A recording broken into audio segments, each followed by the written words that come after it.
transformación que hubo después, si hubiera sido posible sin toda esta comunidad detrás de software libre, y que nos comenten algunas experiencias bueno, desde Mozilla y en el ámbito en Santa Fe, de donde sos vos, Martín, cómo fueron evolucionando y desarrollando distintas iniciativas. En lo personal creo que sin el software libre muchos de los proyectos que hoy hacen posible Internet, o de las organizaciones que hoy existen y que de alguna manera trabajan para que haya una mayor adopción del software libre, incluso Mozilla, no estaríamos aquí, Firefox no existiría. Firefox es uno de los casos de éxito más relevantes dentro del software libre, sobre todo porque pasó en una época de la que seguramente algunos de ustedes escucharon, que fue la guerra de los navegadores, aquella época en la que Microsoft e Internet Explorer predominaban en el mercado, y que eso obligó a lo que hoy es Mozilla a liberar el código del navegador que fue la base para Firefox. Además de que no solo hablamos de lo técnico, sino también hablamos de un movimiento filosófico, hablamos de la idea de colaborar con otras personas, de que lo que hacemos dentro de los proyectos de software libre no son a beneficio de uno, sino de todos, ¿no? Que es un poco la filosofía detrás del movimiento. Y eso, hablando de Internet, hizo posible muchas de las mucho de lo que es hoy las tecnologías detrás de Internet, sobre todo por las ventajas que supone para nosotros como usuarios el que el software libre exista. Y no solo hablamos de software, también hablamos de hardware, por ejemplo. Y en el caso de Mozilla, pues, les decía, no solo tenemos Firefox, tenemos muchos otros proyectos en los que estamos trabajando. Ustedes conocen Firefox, conocen Thunderbird, que se liberan como software libre, y es un poco la filosofía que seguimos dentro de la fundación, y que es la base también para muchas de las iniciativas que tenemos. Para los que no sepan, la misión que tenemos en Mozilla es crear una Internet más saludable. ¿A qué me refiero con esto? A que no existan temas como censura, a que cualquiera pueda crear contenido para la web, a que tengamos acceso a lo que sea que podamos encontrar en Internet.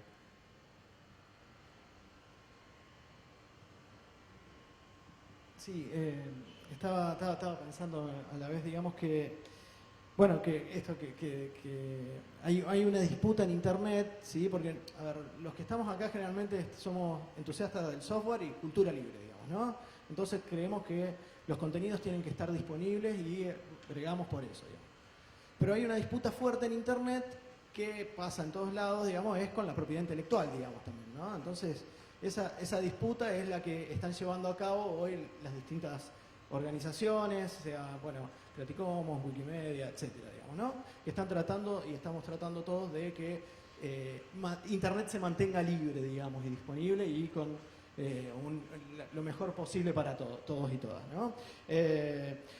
Entonces, bueno, si hablamos de cultura libre y de software libre, algo que no quiero dejar pasar, y como movimiento de software libre, es ver cómo fue creado el movimiento del software libre, digamos, ¿sí? Un movimiento no fue creado solamente por una persona, por Richard Stallman, nosotros creemos eso, digamos, sino que creemos que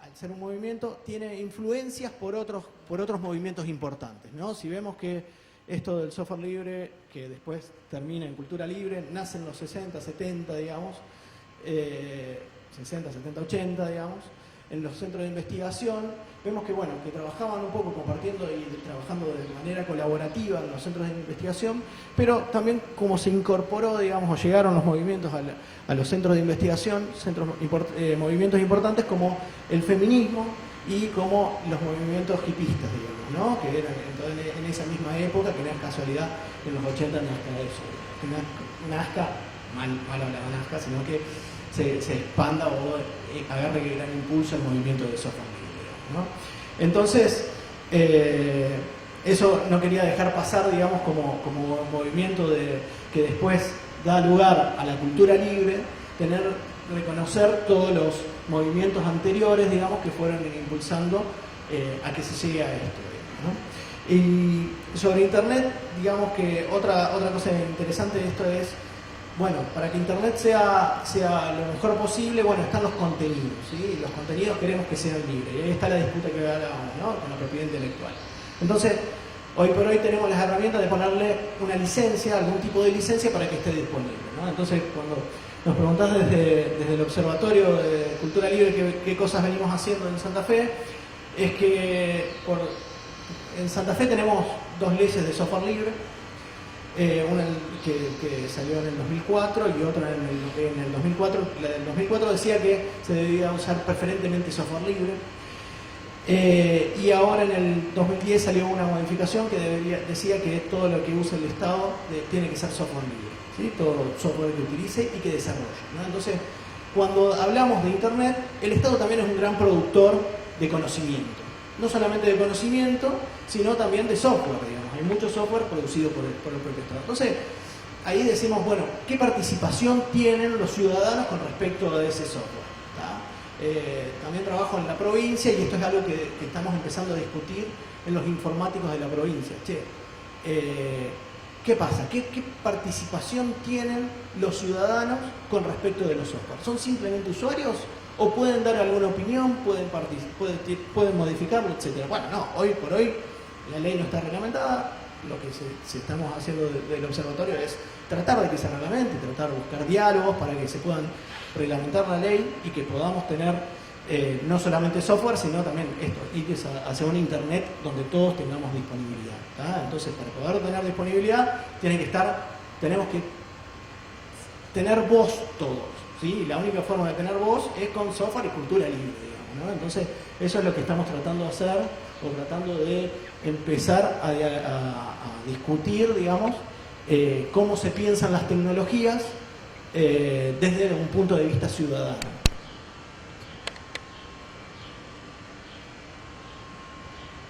Bien, sí, muy interesante porque de una forma se está haciendo participación ciudadana cuando uno desarrolla un software libre que después en un taller puede ser utilizado y también se puede informar, puede auditar el código acerca de todas las propiedades que nos está dando el software libre.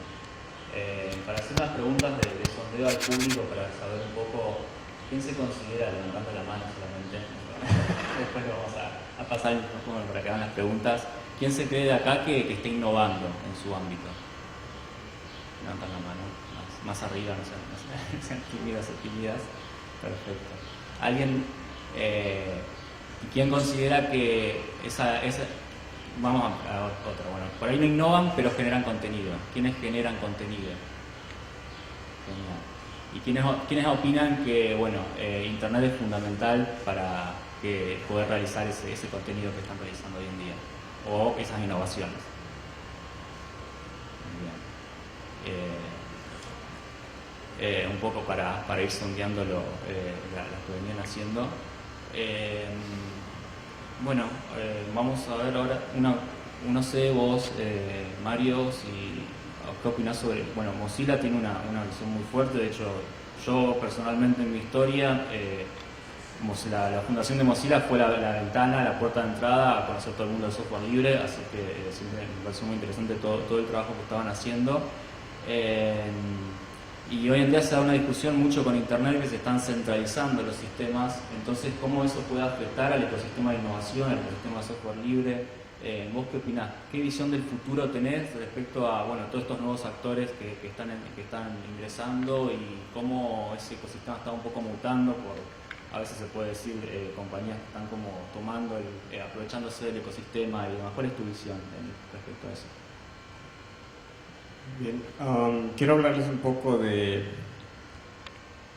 lo que está pasando respecto a toda la información que hoy podemos encontrar en Internet, y es que hay son pocas empresas las que tienen la información que nosotros compartimos en línea, y a veces compartimos de manera inconsciente, pero si hablamos de redes sociales, la mayoría de nosotros tiene un perfil en Facebook, en Twitter o en alguna otra red social, pero existen a veces malas prácticas por parte de nosotros como usuarios, el compartir a veces información que no debemos, información personal, y podría hablar de un caso local, algo que pasó en mi ciudad.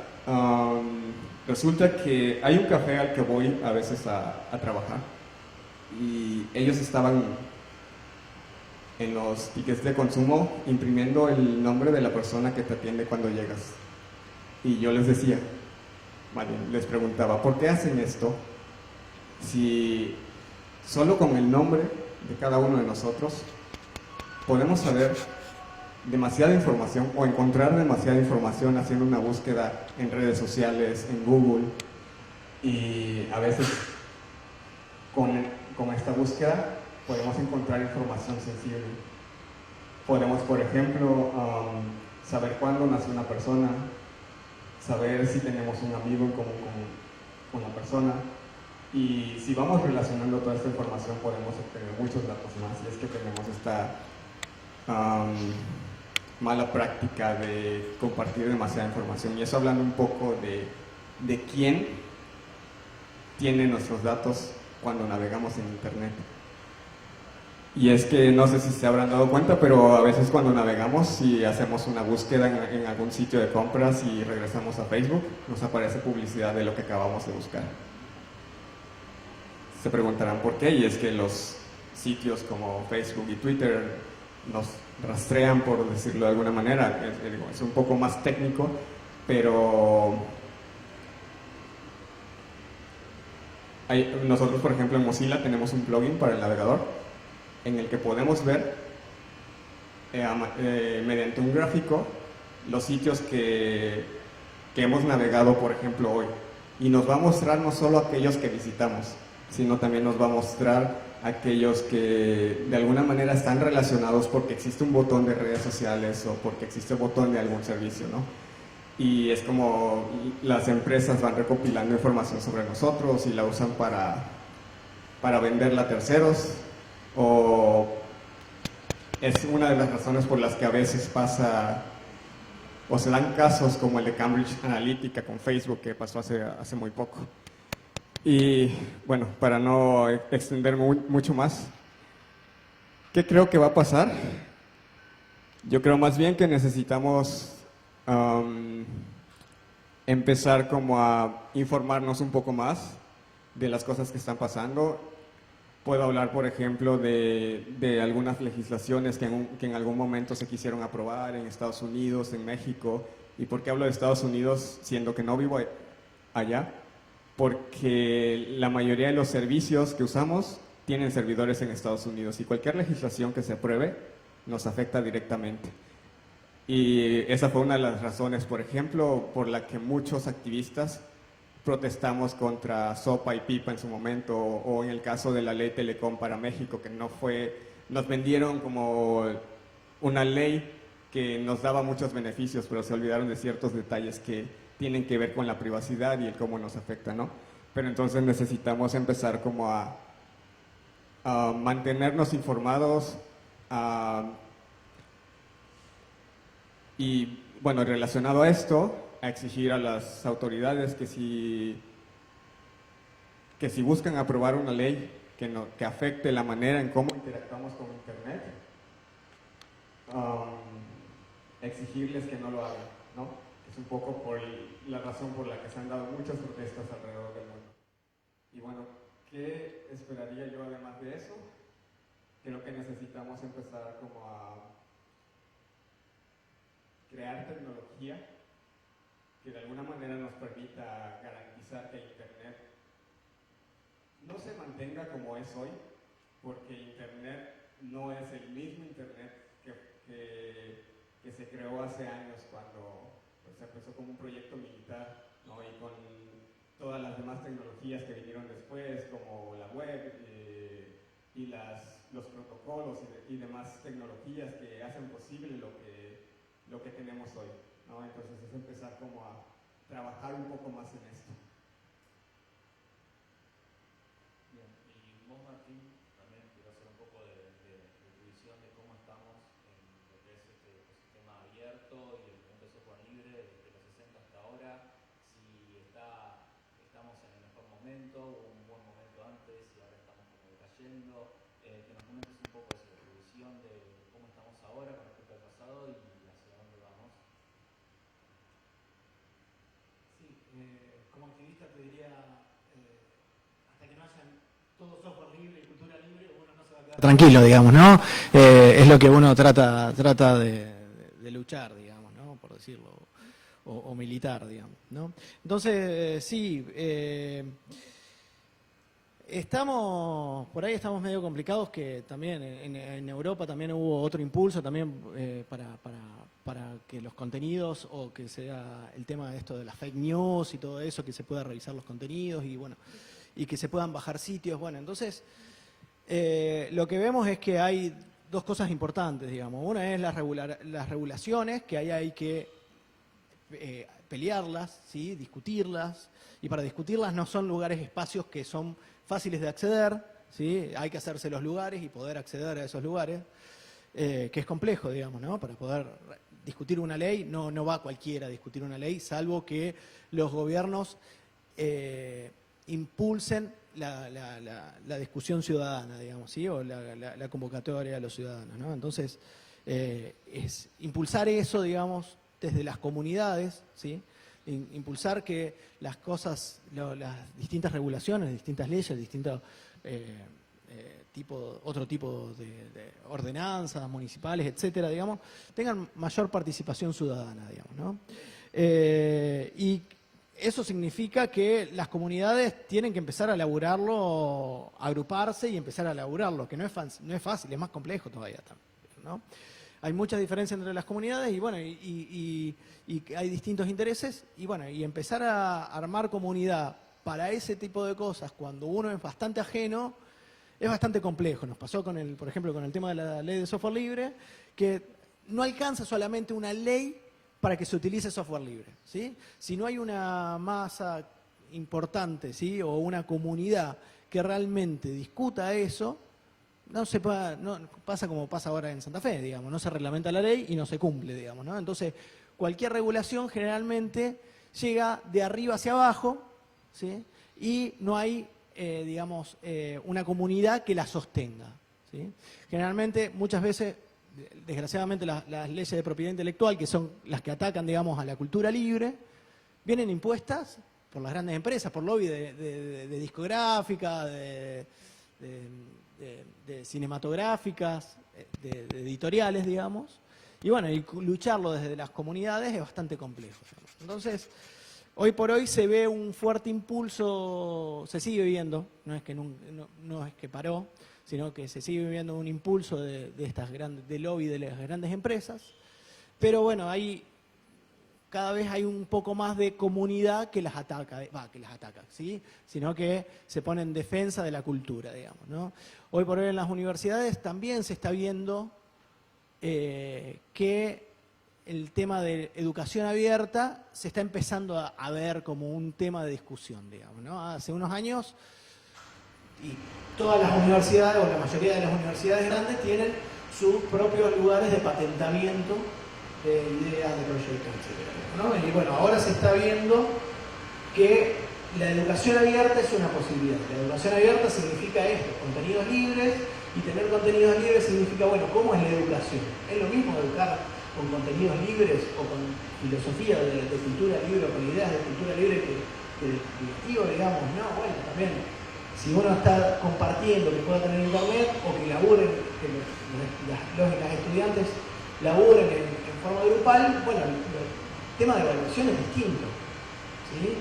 Y aparte, el tema de cómo certificar los docentes, generalmente son investigadores, y cómo certifican los docentes o las docentes. Certifican, voy un poco de tema, pero también está incluido por Snowden, ¿no?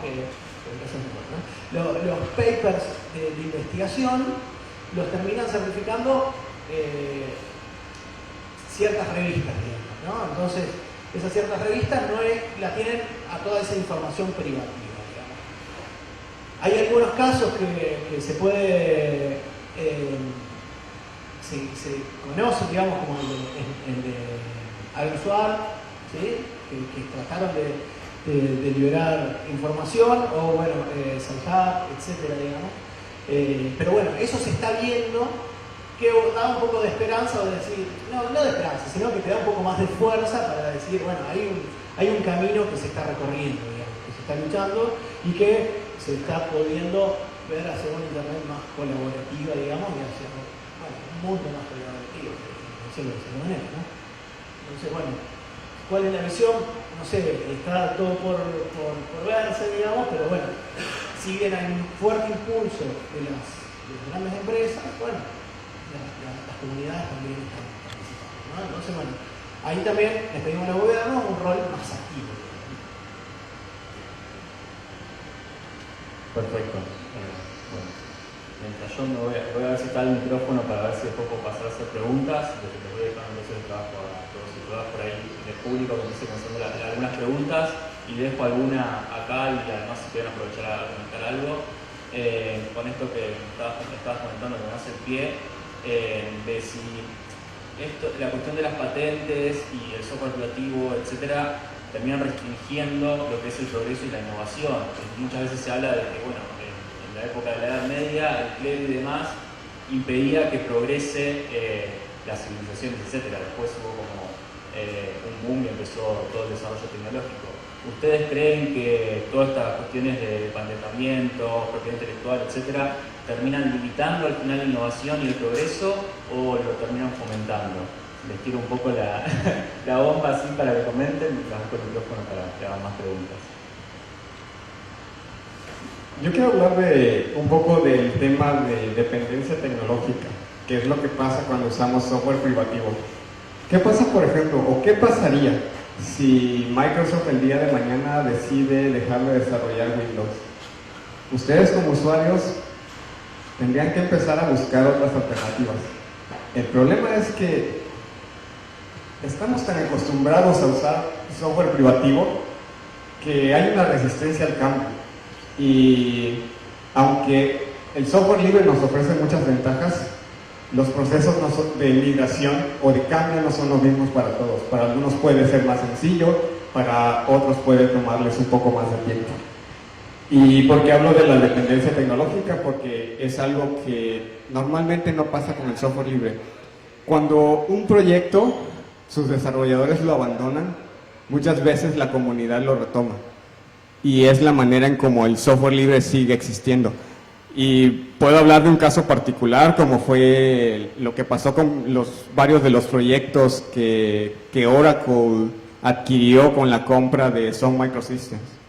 Hablo, por ejemplo, de OpenOffice, hablo, por ejemplo, de Solaris. Oracle nunca tuvo la intención de mantener los proyectos de software libre de Sun Microsystems. Y muchos los empezó a desechar. Hubo un tiempo en que no sabíamos qué iba a pasar con OpenOffice, porque en algún momento cede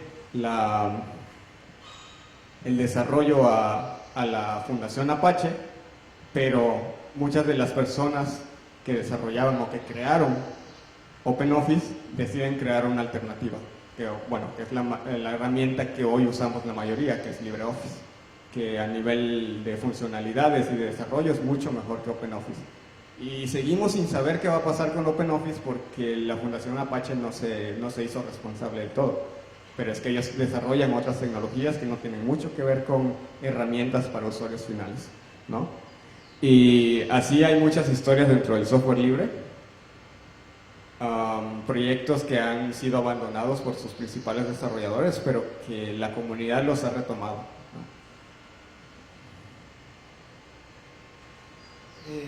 Sí, me quedé pensando también, bueno, el proyecto Mozilla, digamos, le dio el progreso, digamos, a Mozilla, al navegador, digamos, por medio de la comunidad, ¿no? Entonces, esta pregunta si los papers, las patentes, los papers privativos, digamos, las patentes, van en contra del progreso, también esos fueron creados con excusa del progreso, ¿no? Con la excusa de para que no se roben las ideas, para poder progresar, para incentivar a los creadores, digamos, existen esas cosas, con esa excusa, ¿no? Está bueno que lo discutamos porque ahora estamos diciendo, bueno, el progreso va para otro lado. Hay dos tipos de progreso o hay muchos tipos de progreso, ¿no? Entonces, ¿cuál es el progreso qué es el progreso, digamos, ¿no? Entonces, bueno, lo que creemos nosotros es que cada comunidad puede definir su punto de final, digamos, o puede decidir hacia dónde progresar, digamos. No es lo mismo progresar hacia un lado o hacia otro. O construir un software con un fin que no beneficia a la sociedad, digamos, ¿no? Y eso va independientemente también de que si sea libre o privativo, digamos, ¿sí? Que pueden existir drones con software libre, digamos, ¿no? Drones que vienen y tiran bombas, ¿no? Entonces, bueno, y eso es progreso o no es progreso, ¿no? Entonces, bueno, la cosa es, bueno, discutir la intención política de ese progreso, hacia dónde va ese progreso, es lo que te puede dar solamente el software libre y la cultura libre, digamos, ¿no? Porque si no, de la otra manera queda en el progreso de unos pocos, digamos, ¿no? Que determinan el fin de una comunidad, digamos, hacia dónde va una comunidad. Entonces, bueno, esa participación creo que se puede hacer solamente desde ese punto de vista, de software, desde el movimiento de software libre con todo esto, lo que esto implica, digamos, ¿no? Bueno, vamos a escucharlos a ustedes ahora. Me imagino que pensaron preguntas o si quieren hacer alguna reflexión, si alguna cuestión que no estén de acuerdo, lo pueden compartir acá. Levanten la mano que quiera hacer una pregunta. Ahí vamos. Buenos días, buenas tardes. Tomando en cuenta que tecnología no es el último software, no es el último sistema operativo, no es Android, ni es iPhone, quisiera escuchar de ambos el concepto que comprenden por soberanía tecnológica y cuál podría ser el ABC que los países deberíamos de fomentar para llegar a eso. Yo lo vería más desde el punto de vista de generar tecnología desde las propias comunidades, de no depender de terceros para crear la tecnología que las ciudades necesitan. Y puedo hablar de gobiernos que están desarrollando software libre, gobiernos que incluso desarrollan distribuciones de software libre. Hablamos de sistemas operativos para aquellos que no están tan familiarizados con el tema. Y creo que sí es importante que se trabaje con el software libre, no solo por las ventajas técnicas que supone para quienes somos desarrolladores de software, ¿no? Por lo que podemos aprender leyendo el código de otros, por lo que podemos aprender colaborando con las personas en los proyectos, sino también por los beneficios que supone para los usuarios. Y si hablamos de temas relacionados con gobierno y sobre todo con economía, los beneficios que supone para los gobiernos el no tener que pagar licencias que generalmente son muy caras. Y eso también va para nosotros como usuarios.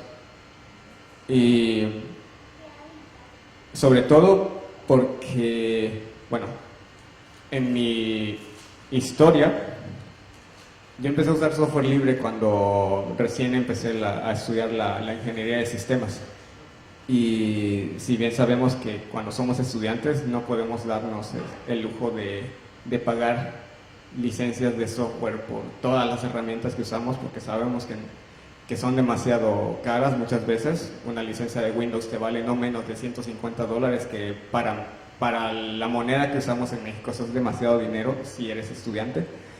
Y si hablamos eso a mayor escala, sobre todo hablando de las tecnologías que se usan desde la administración pública, eso supone una inversión de miles o millones de dólares, ¿no? Y es la razón por la que muchos gobiernos hoy en día han empezado a migrar a software libre. Digo, no hablamos de Múnich porque ellos acaban de regresar a software privativo. La verdad es que fue de las peores noticias que recibimos en el año, pero sí podemos hablar de gobiernos que este año empezaron ese proceso de migración, ¿no? Claro, sí, eso es indispensable, digamos, que se migre a software libre, ¿tá? O sea, por lo menos no vemos soberanía tecnológica sin software libre, ¿tá? O sea que por lo menos tiene que migrarse a software libre todo, digamos, ¿no? Entonces, unas regulaciones que realmente se lleven a cabo se deberían hacer los gobiernos. Ahora, es complejo también migrar a software libre, digamos. No es solamente fines económicos, digamos, ¿sí? Sino también migrar un software libre, no lo vas a tener de un día para el otro, digamos, porque hay mucho software privativo que no está, no tiene su equivalente, por decirlo, mal hablado equivalente, en software libre. ¿Tá? Bueno, pero eso son políticas de Estado que se tiene que empezar a desarrollar esos software, digamos, ¿no? Y eso no se tiene de un día para el otro. ¿Tá? Y otra cosa, aparte del software, que la migración puede llevar mucho tiempo, pero hay que hacer un plan sistemático. Otra cosa es, cuando hablamos de soberanía, es ¿qué pasa con los datos? ¿Sí? ¿Dónde están los datos? ¿Sí? Porque podemos tener software libre, pero los ciudadanos nuevamente no son partícipes de esos datos, ¿no? Entonces, si no, eso también tiene que ser una política pública, digamos, ¿no? Que los datos estén abiertos, estén disponibles y que tengan reflejos para poder participar o exigir, digamos, a los gobiernos ciertas políticas, ¿sí? Porque sin esos datos uno no puede decir, bueno, a ver, ¿cuáles son las escuelas más carenciadas de la provincia? Bueno, uno puede saber, digamos, más o menos por dónde es la posición, ¿no? Pero para tener datos reales, esos datos la provincia, por decirlo, la provincia, el municipio, el gobierno lo tiene, digamos, ¿sí? Entonces, bueno, para poder participar y tener soberanía no solamente del Estado, ¿sí? No del Estado ni del Estado, perdón, no del gobierno, ¿sí? No solamente el gobierno tiene que tener soberanía, ¿sí? Cuando hablamos de Estado hablamos de todos, digamos, ¿no? Diferenciamos de Estado y gobierno, ¿sí?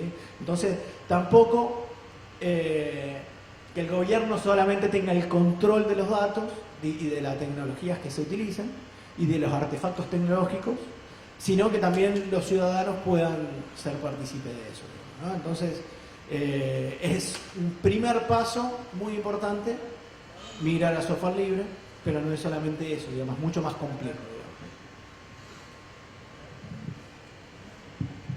¿Alguien más que quiera hacer una pregunta, compartir alguna reflexión sobre innovación, internet, software libre?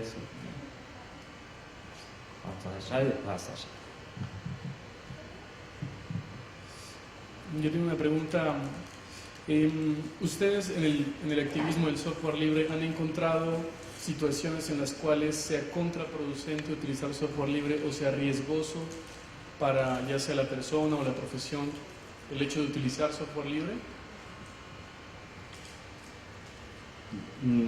No como tal, pero yo creo que el software libre ha abierto oportunidades, sobre todo para activistas, para periodistas. Ustedes saben que el ejercer esas dos profesiones, por llamarlo de alguna manera, en algunos países es muy peligroso, ¿no?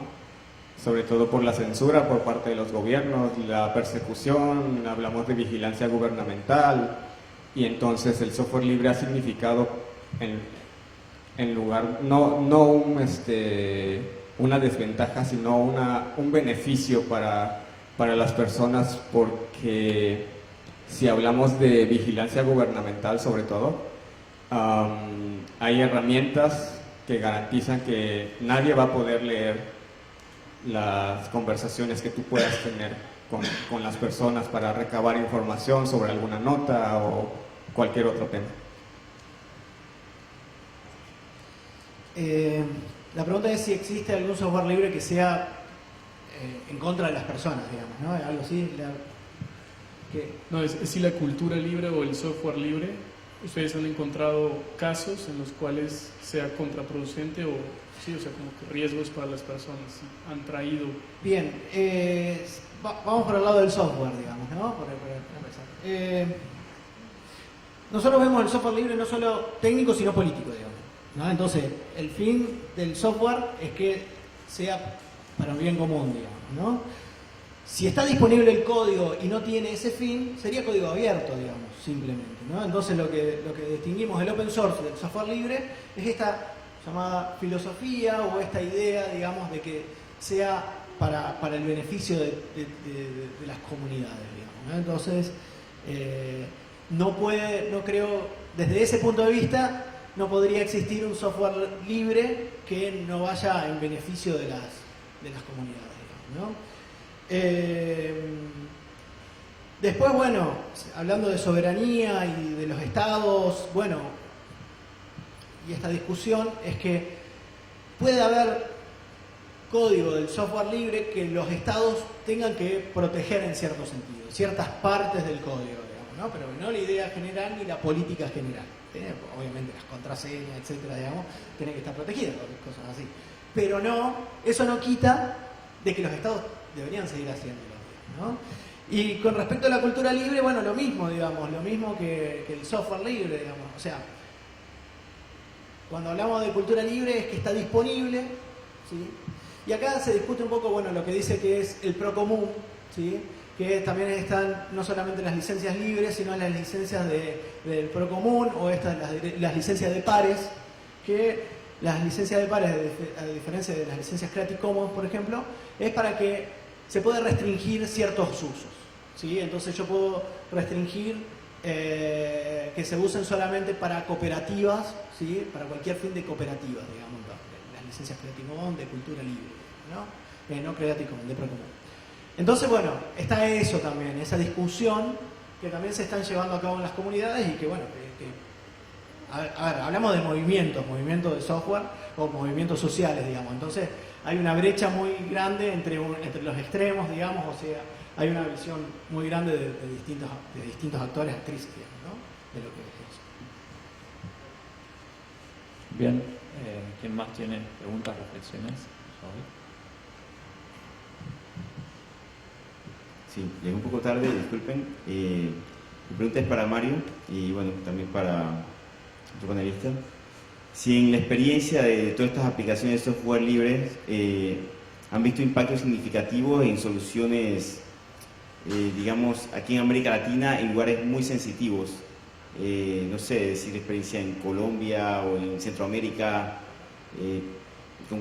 con personas que han aplicado directamente esto a planes de gobierno. Bien, podríamos hablar, por ejemplo, de lo que estuvo haciendo One Laptop Per Child en América Latina. No hablo de México porque en México no funcionó. Conozco a la directora y nos contaba un poco la historia de por qué OLPC en México no funcionó en su momento. Pero yo creo que pese a los problemas que a veces se presentaron, fue una iniciativa muy importante el acercar a los niños a la tecnología a través de software libre, y creo que si hablamos de lo social y sobre todo si hablamos de educación, ha sido de los proyectos más significativos que hemos podido ver funcionando en América Latina. Sí, bueno, sí, también está el caso, el plan Ceibal en Uruguay, digamos, que funciona bastante bien, ¿sí? No totalmente con software libre, como uno querría, digamos. ¿Sí? Acá en Argentina tenemos el caso también de Conectar Igualdad, que fue un impulso, digamos, ¿sí? Con muchos errores, pero ayudó un poco a disminuir estas brechas, digamos, tecnológicas en sectores un poco más con situaciones más difíciles, digamos, ¿no? Se está discutiendo, a ver, también hay los movimientos feministas, los movimientos trans, siempre fueron excluidos de los movimientos de software libre. O sea, cuando hablamos de software libre, esos movimientos de género están relegados, ¿sí? De software y cultura libre, digamos, ¿no?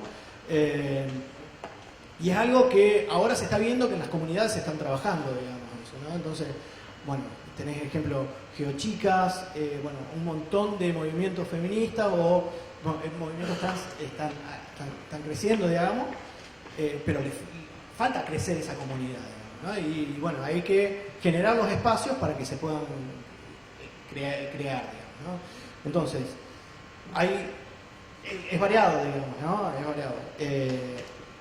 Algo se está viendo como que está empezando a impulsarse eso, digamos, y celebramos, ¿no? Hay jornadas, por ejemplo, jornadas de la Universidad del Litoral, ahora se hace la segunda jornada de género y software libre, ¿sí? El año que viene, y ya se hizo la primera y se está discutiendo estos temas, digamos, ¿no? Y siempre con una mirada, no solamente acercar la tecnología, siempre esto es lo que creemos que es importante también.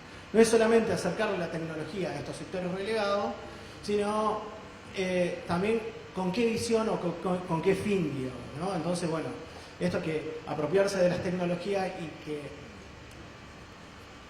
la discusión si es empoderar o no, digamos, ¿no? Porque no es necesario empoderar, digamos, está ahí, digamos, ¿no? Es esa discusión, ¿no? Bueno, pero algo se está viendo como que está llegando a esos sectores relegados, ¿no? Ya vamos llegando al cierre, ahí tenemos una pregunta, ¿queda alguien más que quiera compartir pregunta? Bueno, hacemos esas dos preguntas, primero vos, después él, y después unas palabras de cierre y ya vamos cerrando. Hola, buenas. Quería volver un poco sobre este tema de cómo de seguridad y un poco de privacidad del usuario, es decir, en este caso el ciudadano, ¿no? Y muchas veces como que me parece un proyecto como estoy como impresionada con todos los avantajes que la tecnología abierta te puede brindar como sociedad, ¿no? Como es una herramienta súper potente para un montón de cosas que vemos en muchos lados, ¿no? Pero al revés, al mismo tiempo, como la contraparte es que como se vuelve muy como riesgoso y un riesgo que no conocemos porque no está tan visible para los mismos usuarios, ¿no? Por ejemplo, estas plataformas abiertas, la contraparte muchas veces es que te piden un montón de datos y muchas veces ¿quién lee de verdad este contrato que dices como, acepto y pasas a lo siguiente? Pero tienen un montón de acceso a tu localización, a tu foto, a tu cámara, a tu micrófono, a todo tu dato y hay un montón de historias, como mencionaste, de Cambridge Analytica, que se fueron, ¿no? Estos datos y que no quedan, aunque sí existe manera de cuidar a su dato, pero no creo que hay educación suficiente para como saber cómo cuidar a su propio dato, ¿no? Y mucha gente dice, no me importa, hasta que, lo usa al revés de ti, ¿no? Pero también es como que esos espacios también abierto y gratuito, también tengo un poco de miedo del lado que sirve un poco más a los poderes capitalistas en el sentido que se llena de publicidad, por ejemplo, del caso de Facebook, ¿no? Que es gratuito, pero que te van a ir con publicidad que lo que tú ves, ¿no? Pero es una de redes sociales, cada vez no es la misma cosa, pero estoy pensando en comunidad tipo artística o académica, donde hay un montón de cosas que están como privatizadas, que tienes que pagar para acceso, pero también es una manera de contribuir como a estos sectores que ya no tienen tanto, digamos, plata, ¿no? Pero, no sé, estoy solamente preguntándome cuál es el justo equilibrio entre cómo este proyecto que sé que sí pretende y que puede servir al ciudadano, pero en el contexto en el cual estamos, de capitalismo y de privatización, ¿qué tal eso es como posible? Bien, hablando un poco del tema de seguridad y de privacidad, si bien es cierto, hace falta mucha educación sobre el tema. En Mozilla, por ejemplo, tenemos una campaña global que empezó en nuestra comunidad en la India, el mes de la privacidad, que es en enero, y durante todo el mes se dan charlas presenciales y online para educar sobre este tema. Incluso Mozilla también ha estado desarrollando herramientas que de alguna manera nos ayudan como a proteger un poco nuestra privacidad.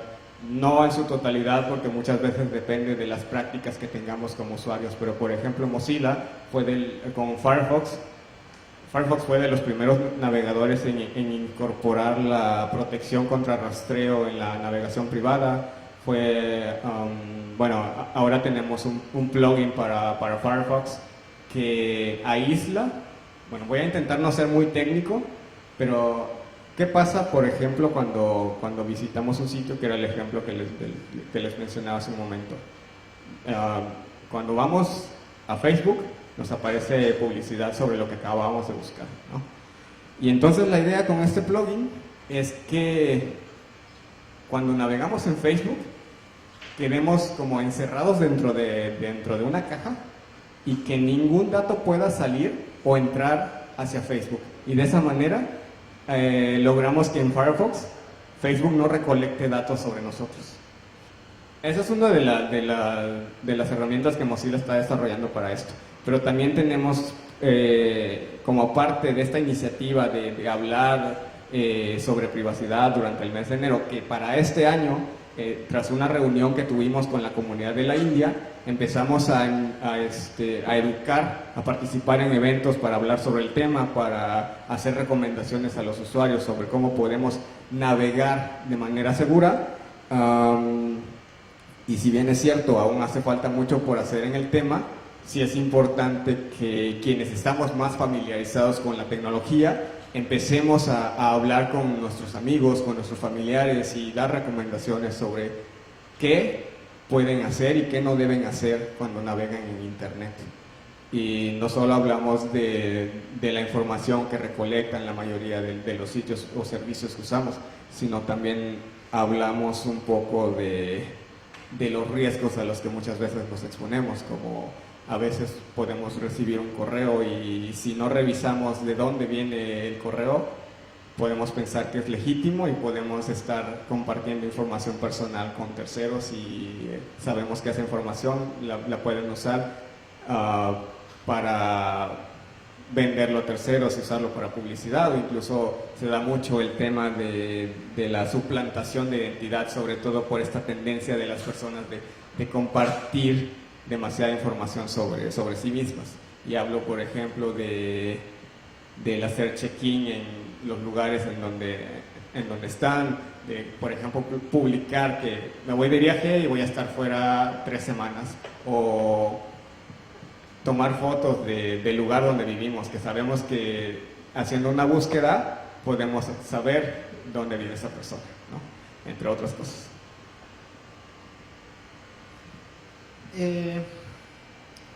Esto de la privacidad, digamos, de las redes sociales, de todos los sitios de internet, hoy con la mayoría software privativo, digamos, es otra, vemos también que hay otra discusión también de fondo, ¿no? Doy a cambio de mi privacidad, estoy en el mundo, o no participo del mundo, ¿sí? Porque eso también está, digamos, ¿no? Si no tengo redes sociales, hoy pasa mucho por las redes sociales, mucha información, ¿no? Entonces, bueno, es un poco de conciencia de eso, ¿no? Y bueno, sabemos que con esos datos que dejamos en nuestras redes sociales, en este mundo capitalista, estas empresas hacen plata y esa plata la usan para difusión y para mejorar esas redes sociales. Porque, a ver, funcionan, digamos, no podemos negar que no funcionan. Funcionan y funcionan bien, digamos, para nosotros y para el que lo crea, porque tienen dos funciones distintas, digamos, ¿no? Eso ya está claro, digamos. Una es recolectar datos y otra es comunicarnos, al menos, ¿está? Entonces, está esa discusión.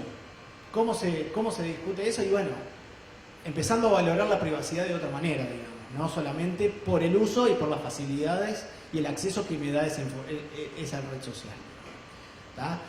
Existen otros tipos de redes sociales, ¿sí? Redes sociales libres, federadas y descentralizadas, digamos, ¿sí? Por ejemplo, Mastodon, Genus Social, existen otras redes sociales, pero bueno, claro, ¿qué falta ahí? Falta gente que la llene, digamos, ¿no?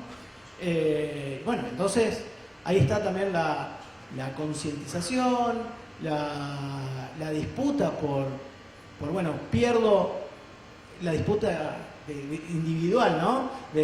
Pierdo de estar conectado con mucha gente a favor de mi privacidad, ¿sí? Bueno, también hay soluciones técnicas, ¿no? que hay soluciones técnicas que ayudan, digamos. Pero de eso no se ignora, digamos. Sabemos que está, pero bueno, es parte de la concientización y esto, ¿no? De ser consciente de las tecnologías, ¿sí? Que ser consciente de que esos artefactos tecnológicos están diseñados con un fin, ¿sí? Y no siempre es el fin del que quiere el usuario o del que quiere uno, digamos, ¿no? O tiene ese y otro más, ¿sí? Y bueno, entonces, ¿cómo podemos hacernos cargo de eso o cómo podemos combatir, digamos, ¿no? Esto, bueno, tiene que estar disponible, tiene que ser de todo.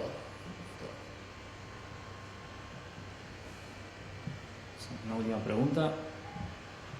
Hola. Quería preguntar qué piensan de los productos de Google. Quería preguntar también si no sería bueno que exista una red, por ejemplo, de YouTube a nivel latinoamericano, para no depender siempre de los productos y aplicaciones yanquis, por decirlo de alguna manera. Y también la última pregunta es, por ejemplo, todas las redes sociales, toda la base de datos de redes sociales están en Estados Unidos. ¿No sería bueno que las bases de datos de las redes sociales estén en Latinoamérica para que haya un mejor control? Quiero empezar respondiendo un poco el último comentario de por qué no hay servidores en América Latina. Las decisiones no las tomamos nosotros como usuarios, las toman las empresas y bueno, no voy a entrar en detalle porque tampoco conozco bien cómo es que toman estas decisiones. Que no es lo mismo que pasa, por ejemplo, con Wikimedia, que tienen servidores distribuidos en varios países del mundo, ¿no? Pero hablando en específico de Google, sabemos que si tenemos un teléfono Android, si tenemos una Chromebook o si usamos alguno de sus servicios, Google tiene diferentes servicios que están conectados entre sí por nuestra cuenta de correo electrónico en Gmail, ¿no? Y por cierto, hace unos días supimos que Google Plus va a cerrar porque hubo una brecha de seguridad y muchos datos de los usuarios se filtraron. Así que si usaban la red social deberían de revisar un poco más esta parte. Pero ¿por qué menciono esto? Porque si bien compartimos demasiada información con Google por los diferentes servicios y tecnologías que usamos de ellos, si hay una manera en cómo podemos restringir la información que ellos recaban de nosotros, porque por ejemplo cuando hacemos una búsqueda en YouTube se guarda un historial, pero podemos decirle a Google que no queremos que guarde un historial de nuestras búsquedas, ¿no? Que es también lo mismo que pasa con las consultas o las búsquedas que hacemos en Google. Y bueno, también pasa que hace poco supimos que si bien la lectura de los correos para revisar si es spam o que, bueno, por ejemplo, lo hace Google a través de bots, pero no necesariamente.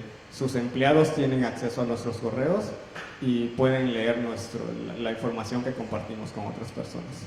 Pero eso no significa que no podamos ocultar, por llamarlo de alguna manera, el contenido que enviamos o que compartimos con una persona a través del correo electrónico. Lo hablamos, por ejemplo, de enviar correo cifrado y que sabemos que desde el teléfono no podemos leer y que tenemos que revisarlo desde un equipo de cómputo, pero es que si una persona tiene acceso a nuestras cuentas no va a poder leer el contenido de los correos que intercambiamos con una persona de esta manera, ¿no? Claro, esto es un poco más técnico, sobre todo porque también hay que educar sobre la manera en cómo se debe hacer esto, pero sí hay como esas opciones que nos permiten tener un poco de privacidad aun cuando Google recopila enormes cantidades de datos de nosotros, ¿no? El caso de Google es interesante, digamos, o sea, Google también utilizó estrategias de las comunidades, fue para mí uno de los primeros, digamos, también me está faltando algunos, digamos, de mi historia, pero que utilizó los métodos de desarrollo de software libre y de software libre para una empresa, digamos, ¿no? Entonces, invitó a las comunidades a desarrollar, mucha gente del software libre se copó con las ideas de Google, pero bueno, claro, iba por otro lado, digamos, ¿no? En esa época. Hoy Google recupera información de todos lados, digamos, ¿no? Entonces, ¿qué opino de Google? No está para nada bueno, digamos, ¿no? Escaparse de Google es re difícil, ¿sí? Hay forma, no solamente Google como empresa, digamos, no solamente el buscador, no solamente YouTube, es todo, digamos, es el celular, el smartphone, digamos, ¿no? Que tampoco, ¿sí? A los celulares hoy por hoy no existe una cultura de saber que se le puede cambiar el sistema operativo, ¿sí? Le podemos poner otro sistema operativo, un sistema operativo un poco más libre, que no necesitamos una cuenta de Google, por ejemplo, para que nos rastree constantemente, ¿tá? Bueno, eso no está y no todo hardware funciona perfectamente, digamos, ¿no? Es algo que tienen que trabajar las comunidades, digamos, ¿no? Entonces, alternativas hay, son difíciles, lo mismo que Facebook, digamos, o de las redes sociales, es de qué lado estar o tener el doble de laburo, digamos, ¿sí? Tener que laburar el doble para poder hacer lo mismo, pero bueno, respetando tu privacidad, digamos. Entonces, ¿cuánto vale la privacidad?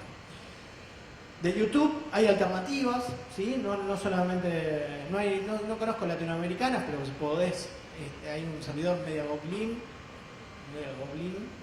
que lo podés instalar, se puede instalar de forma descentralizada, etcétera, digamos. Cualquier organización lo puede hacer. También está archive.org, ¿sí? Que es tipo también para reproducir videos, música, etcétera, digamos, y muchas otras cosas más.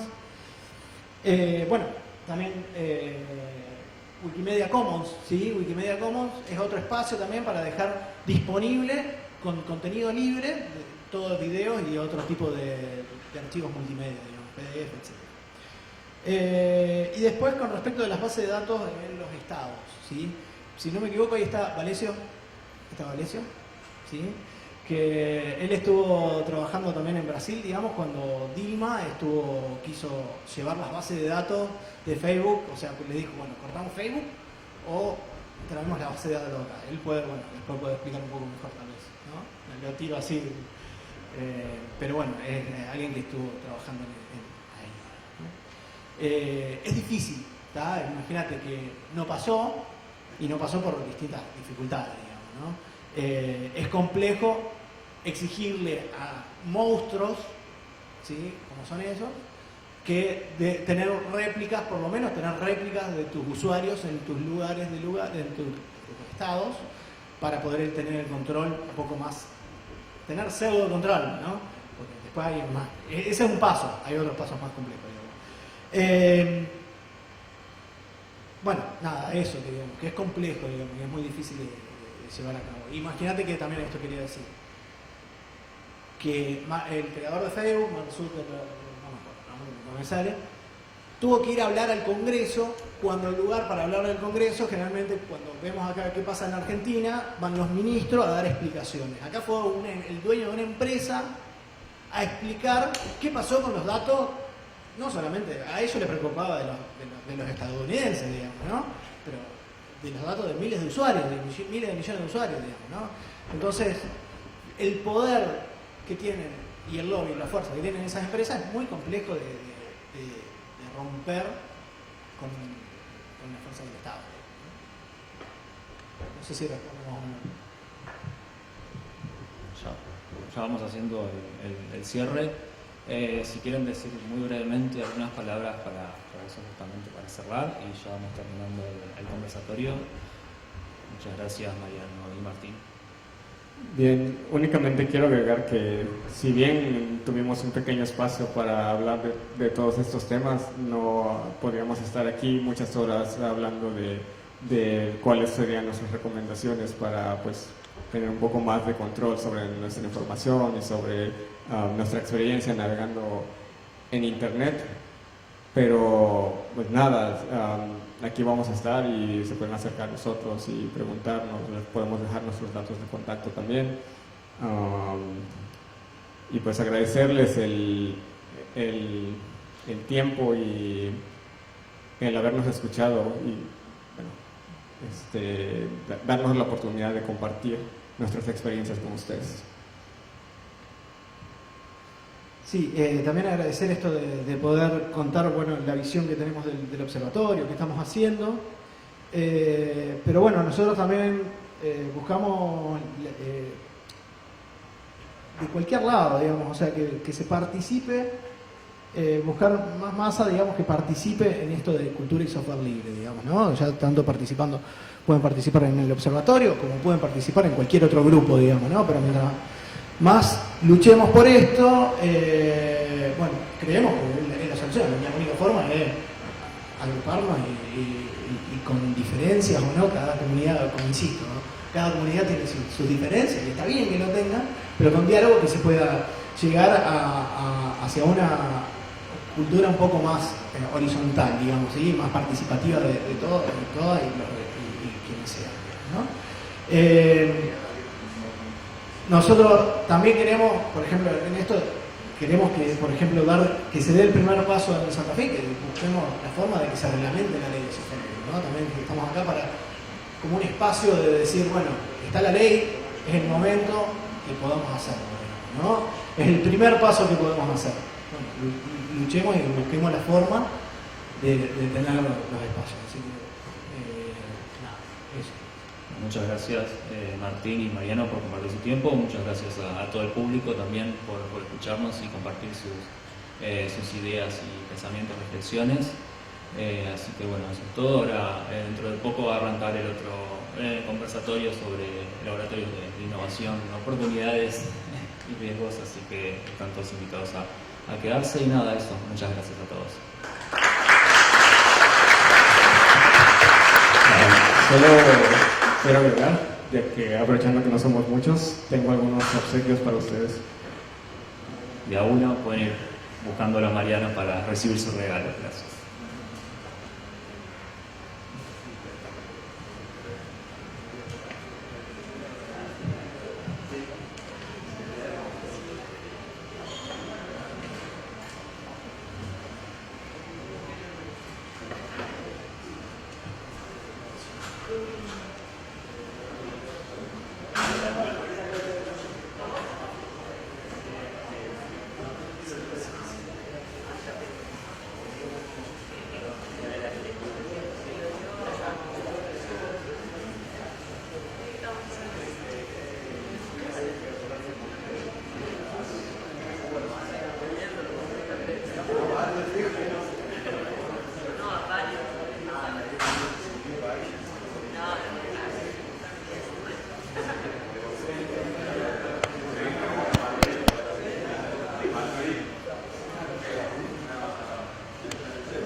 Hola, hola.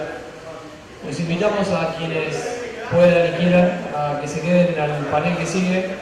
También va a estar buenísimo sobre laboratorios de innovación que ya mismo está empezando. Y a quienes se quedan le damos un 2x1 de cerveza abajo, que no es poca cosa. Así que hay un buen estímulo para quedarse. No, va a estar hermoso, no va a llover. Los bares de abajo nos esperan con cerveza. Así que bueno, nada, ya arrancamos.